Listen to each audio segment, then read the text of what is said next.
നിരവധി ആളുകൾ ഇവിടെ വിശ്രമിക്കാനും ഒക്കെ എത്താറുണ്ട്. അവരെല്ലാവരും ഈ കാഴ്ചകളുടെ ചുറ്റും കൂടുന്നെങ്കിലും ഈ മർദ്ദനം തടയാനോ ഒന്നും അവർക്ക് കഴിഞ്ഞില്ല.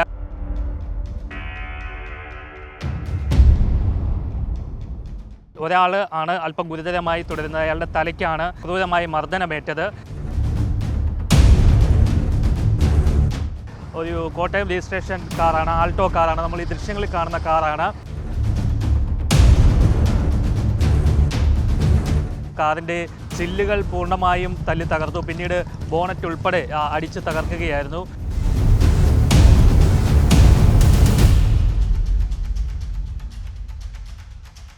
നമസ്കാരം. വ്യാഴാഴ്ച രാത്രി 10 മണിക്ക് ക്യൂൻസ് വാക്ക്വേയിൽ പൊരിഞ്ഞടിയാണ് യുവാക്കൾ തമ്മിലുണ്ടായത്.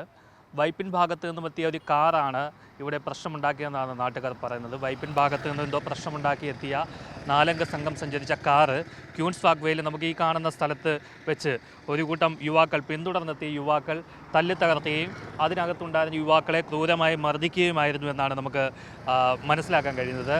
10 മണിയോട് കൂടിയിട്ട് വൈപ്പിൻ ഭാഗത്ത് നിന്നും ചീറിപ്പാഞ്ഞെത്തുന്ന ഒരു കാറ്, ആ കാറ് ഇങ്ങോട്ട് വരുന്നു. ഇവിടെ വന്ന് ഈ ഭാഗത്തേക്ക് തിരിഞ്ഞ് ആ ഭാഗത്തുണ്ടായിരുന്ന ബൈക്കുകളിൽ ഇടിക്കുന്നു. ഇടിച്ചതിന് ശേഷം പിന്നെ റിവേഴ്സ് എടുക്കുന്നു. റിവേഴ്സ് എടുത്തിട്ട് ഇവിടെ എത്തുമ്പോഴാണ് ഈ യുവാക്കൾ കൂട്ടം കൂടി ചേർന്നിട്ട് ഈ കാറ് തടഞ്ഞു നിർത്തുകയും അതിൽ തല്ലി തകർക്കുകയും ഒക്കെ ചെയ്തത്. അടുത്ത് കിടന്നിരുന്ന ഈ ദൃശ്യങ്ങളിൽ കാണുന്ന കല്ലുകൾ ഉപയോഗിച്ചാണ് ഈ കാറ് തല്ലി തകർത്തത്. കാറിൻ്റെ ചില്ലുകൾ പൂർണ്ണമായും തല്ലി തകർത്തു. പിന്നീട് ബോണറ്റ് ഉൾപ്പെടെ അടിച്ച് തകർക്കുകയായിരുന്നു.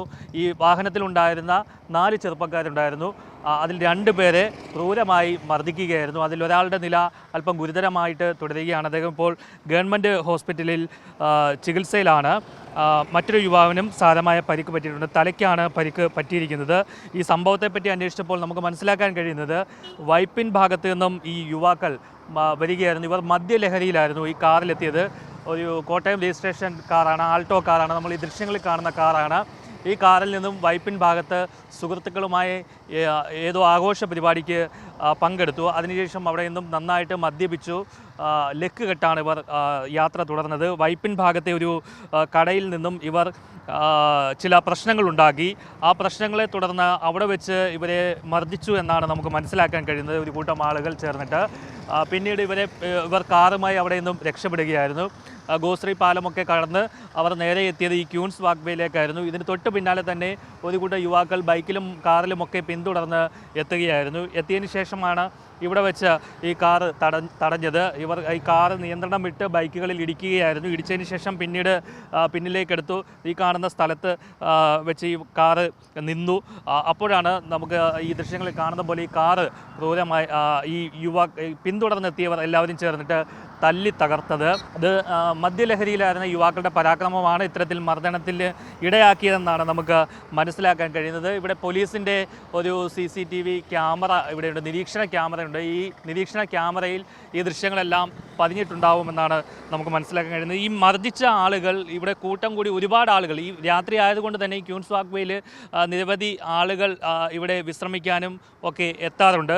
അവരെല്ലാവരും ഈ കാഴ്ചകളുടെ ചുറ്റും കൂടുന്നെങ്കിലും ഈ മർദ്ദനം തടയാനോ ഒന്നും അവർക്ക് കഴിഞ്ഞില്ല. കാരണം ഈ പിന്തുടർന്നെത്തിയ യുവാക്കൾ അത്ര ഒരു വലിയൊരു ഭീകരാന്തരീക്ഷമാണ് ഇവിടെ സൃഷ്ടിച്ചത്. ഈ ആരെങ്കിലും മൊബൈൽ ഫോണിൽ ചിത്രീകരിക്കാൻ ശ്രമിക്കുകയോ മറ്റോ ചെയ്തു കഴിഞ്ഞാൽ അവർക്ക് ഇടി കിട്ടും. അവരെ നല്ല രീതിയിൽ ഭീഷണിപ്പെടുത്തിയിരുന്നു. പോലീസിലെ വിളിച്ചറിയിക്കരുതെന്നും ഈ യുവാക്കൾ ഭീഷണിപ്പെടുത്തിയിരുന്നു. എന്തായാലും ഈ സംഭവവുമായി ബന്ധപ്പെട്ട് നമ്മൾ കൂടുതൽ അന്വേഷിച്ചപ്പോഴാണ് മനസ്സിലാക്കാൻ കഴിഞ്ഞത് ഈ യുവാക്കൾ ഇവിടെ നിന്നും ഈ മർദ്ദനമേറ്റതിന് ശേഷം ഈ കാറുമായി നേരെ രക്ഷപ്പെടുകയായിരുന്നു. നേരെ നോർത്ത് പോലീസ് സ്റ്റേഷനിലേക്കാണ് അവർ എത്തുന്നത്. അവിടെ എത്തി പോലീസിനോട് ഇക്കാര്യം പറഞ്ഞു. പോലീസ് പറഞ്ഞു, നിങ്ങൾ ഈ സംഭവം നടന്നത് സെൻട്രൽ പോലീസ് സ്റ്റേഷനാണ്, അതുമാത്രമല്ല നിങ്ങൾ എത്രയും വേഗം തന്നെ അടുത്തുള്ള ആശുപത്രിയിൽ ചികിത്സ തേടണമെന്നും ആവശ്യപ്പെട്ടു. അങ്ങനെ ഈ യുവാക്കൾ ഈ കാറ് നോർത്ത് റെയിൽവേ സ്റ്റേഷൻ്റെ ക്വാർട്ടേഴ്സിന് സമീപം പാർക്ക് ചെയ്തതിന് ശേഷം അവിടെ നിന്നും അവളുടെ മറ്റ് കൂട്ടുകാരെയൊക്കെ വിളിച്ചു വരുത്തിയതിന് ശേഷം ജനറൽ ഹോസ്പിറ്റലിലേക്ക് ചികിത്സയ്ക്ക് പോകുകയായിരുന്നു. 2 പേരുടെ നിലയാണ് അല്പം സാരമായി പരിക്കേറ്റ് അവിടെ ചികിത്സയിൽ കഴിയുന്നത്. ഈ രണ്ടുപേരിൽ ഒരാൾ ആണ് അല്പം ഗുരുതരമായി തുടരുന്നത്. അയാളുടെ തലയ്ക്കാണ് ക്രൂരമായി മർദ്ദനമേറ്റത്. എന്തായാലും സ്കാനിങ് അടക്കമുള്ള കാര്യങ്ങളൊക്കെ കഴിഞ്ഞതിന് ശേഷം അവർ ചികിത്സ തുടരുകയാണെന്നാണ് നമുക്ക് മനസ്സിലാക്കാൻ കഴിയുന്നത്. പോലീസിന് ഇതുവരെയും പരാതിയൊന്നും ലഭിച്ചിട്ടില്ല. പക്ഷേ പോലീസ് ഈ സംഭവം ആരോ വിളിച്ചറിയിച്ചതിനെ തുടർന്ന് ഇവിടെ എത്തിയപ്പോഴേക്കും ഈ യുവാക്കളെല്ലാം തന്നെ രക്ഷപ്പെട്ടിരുന്നു. പിന്നീട് എന്തായാലും ആശുപത്രിയിലെ ഒരു ഇൻറ്റിമേഷൻ ലഭിച്ചതിനെ തുടർന്ന് പോലീസ് അവിടെ എത്തി യുവാക്കളെ കണ്ട് മൊഴിയെടുത്തു എന്നാണ് നമുക്ക് മനസ്സിലാക്കാൻ കഴിയുന്നത്. എന്തായാലും കൊച്ചിയിലെ ഒരു സമാധാന അന്തരീക്ഷം നഷ്ടപ്പെട്ടുകൊണ്ടിരിക്കുകയാണ്. ലഹരിയുടെ ഒരു ഉപയോഗം അത്രമേൽ കൊച്ചിയെ ഭീകരമാക്കിക്കൊണ്ടിരിക്കുകയാണ്. ഇവിടെ പുറത്തു നിന്ന് എത്തുന്ന ആൾക്കാരാണ് ഏറ്റവും കൂടുതൽ ഇവിടെ പ്രശ്നമുണ്ടാക്കുന്നതെന്നാണ് മനസ്സിലാക്കാൻ കഴിയുന്നത്. MDMA മറ്റുമൊക്കെ വലിയ ഉപയോഗമാണ് ഇവിടെ നടക്കുന്നത്. ഇതെന്തായാലും ഈ യുവാക്കൾ മദ്യലഹരിയിലായിരുന്നു എന്നാണ് പോലീസ് വ്യക്തമാക്കുന്നത്. കൊച്ചിയിൽ നിന്നും അഭിശങ്കറിനൊപ്പം R. പിയൂഷ്, മറുനാടൻ TV.